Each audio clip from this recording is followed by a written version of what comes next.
name is Danielle, which is spelled D-A-N-I-E-L-L-E.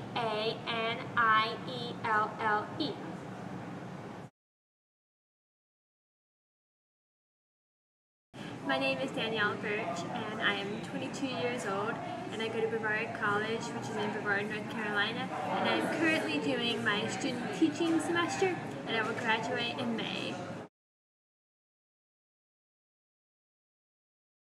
The way my parents and I found out about my hearing loss was we were actually at the beach on my dad's business trip, and I had had a couple problems with my left ear in the past and just kind of like things being a little bit fuzzy or losing my hearing a little bit, but I never had any problems with my right ear.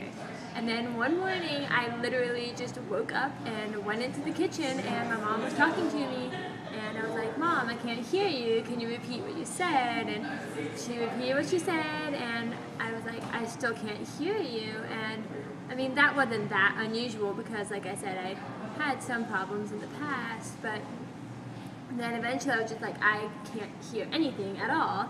And that was in 1995, which sounds like a long time ago, but it was when I was 5 years old, so that's kind of how we discovered that I was deaf.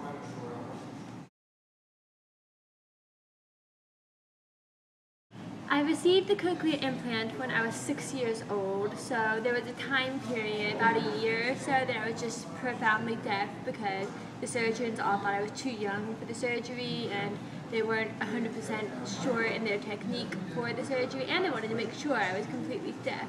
So I had to wear a hearing aid for about 3 or 4 months or so, and obviously being deaf, the hearing aid didn't really do me any good, and all I heard was like static, but it wasn't even like I was really hearing it. It was more just mental noise. And so there was a year in between, and then I was implanted when I was 6.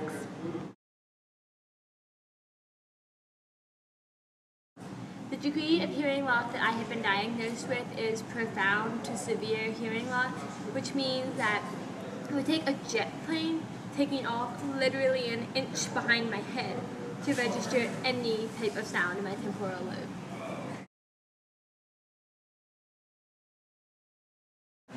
I have used manual communication before, and when I was in kindergarten, which is the year that I was completely deaf, I kind of had to use sign language, but my family and I had never learned it before, so it was really interesting trying to teach myself how to sign based on reading what the words meant, and then looking at the sign and watching an interpreter and everything. And keep in mind, I was only 5 or 6 years old while I was learning sign language, so I didn't even know all of the English language yet. And I can still remember my first day of, I think it was my first day of kindergarten. I came back from school and my mom was like, "Well, how did it go?" It was my first time with an interpreter, you know.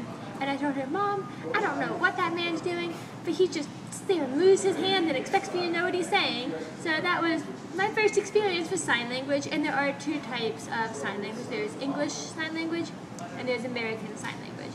English Sign Language is when the interpreter or the people using the language sign literally every single word. They don't leave anything out. And American Sign Language is a little bit more cohesive and more coherent because the signer or the interpreter only signs the words that are actually necessary to make the sentence make sense. So it's much easier to interpret in American Sign Language.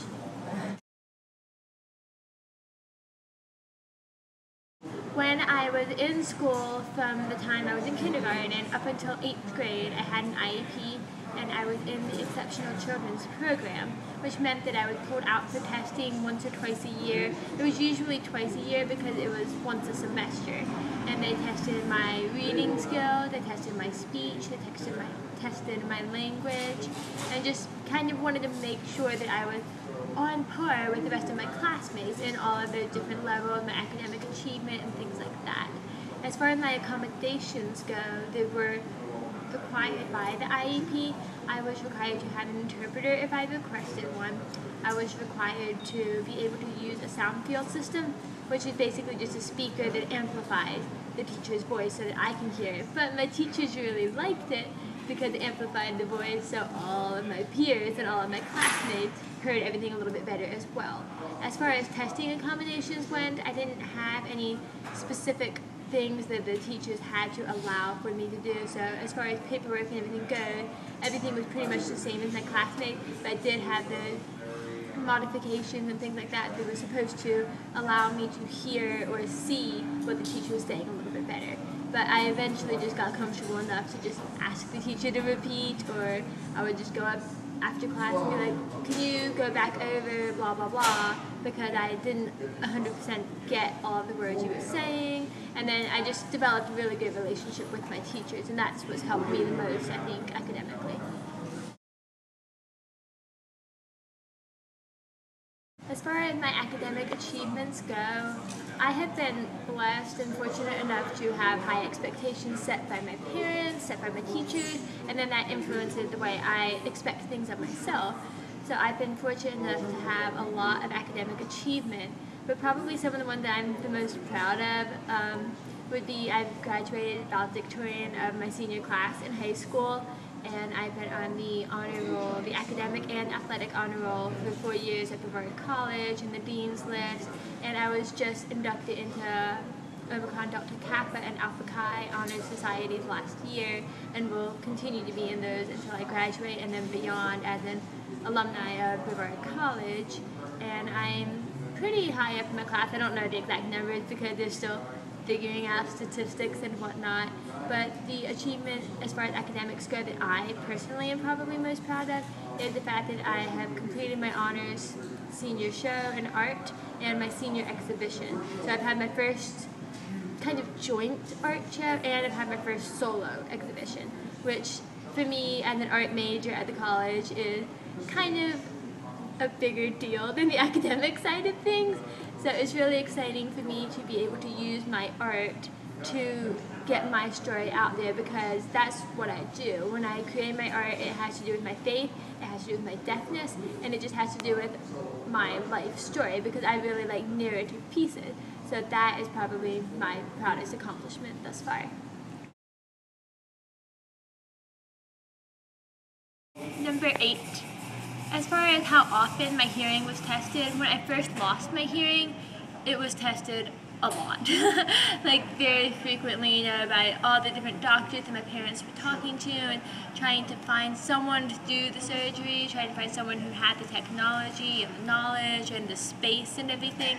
So I had that tested, I had my blood tested, I had everything tested for a long time for that time that I was deaf. And then my parents finally found Dr. John Naparco at Johns Hopkins, and that is who actually did my surgery, and then he, of course, had to do some more testing. And then after I had the surgery, I had a lot of testing to program the device, because each device is programmed per individual. So I had to have some testing done for that. And then for the majority of my life to this point, I've gone back to Johns Hopkins every year to have my program redone and retested and things like that. Just because, like any piece of technology, it wears out after a while, and you have to reprogram it, kind of reboot it and give it a fresh start. So I had to do that every year until I turned 16, I think it was. And so it's now been about 6 years that I've gone once every 2 years. So, for instance, I did not go last year, so I'm going to probably have to go back this summer to get retested. But it's kind of nice that it's every 2 years now, because it's easier to schedule traveling all the way to Maryland on a 2-year basis rather than every single year. So that's kind of my testing procedure. The cochlear implant works because there is, I don't know, you probably can't see, but there's a tiny little hole right here. And on this particular one, which is called the behind the ear, the sound comes in, so right now it's very magnified because the speaker's right here, so I sound like I'm talking into a microphone. But the sound goes in this little hole, and it goes through a cord, and then it goes up into the magnetic part that's on my head right here. And then there is a ceramic and magnetic disc with a computer chip embedded into my skull right under that magnet. So then the sound processes through that and then goes to the magnet that's on the inside of my head, and then it connects from there. It kind of like fires through the synapses and everything that are wired to my actual temporal lobe. So that's how the sound is processed, and it really is just processed like through a computer. It receives the sound as data of course, just the way the ears do. The ears don't necessarily hear something as a word, you know.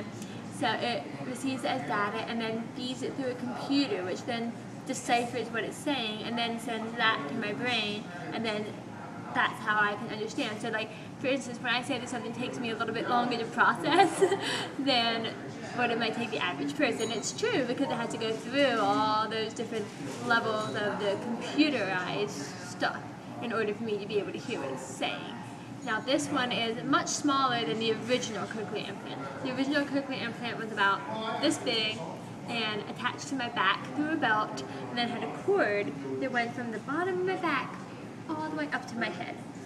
And I had to wear that at all times because, I mean, obviously if I didn't wear it, I was deaf. So I had to wear that, and it was just really a pain because then, like, if you wear pants that needed a belt, you were wearing 2 belts. Because you couldn't put the CI, which is what we've abbreviated it to, you couldn't put your CI on through your belt loops, because then when you used the restroom, you would pull your pants down and your whole CI would fall with it, and your CI would probably land in the toilet, and it's not waterproof, so if it gets wet, it breaks. So there were times I had to wear 2 belts, which was really annoying, but then when I was in 8th grade, they upgraded to this one, which is contained right here, and they're constantly new technological improvements and everything to make it even smaller, and they hope within the next 5 to 10 years to be able to have it completely internal and just have it all inside the head. I don't know exactly how that would work, but they say that they have one now that works, but they don't have the battery power because they need to create a battery that's going to last for an entire lifetime.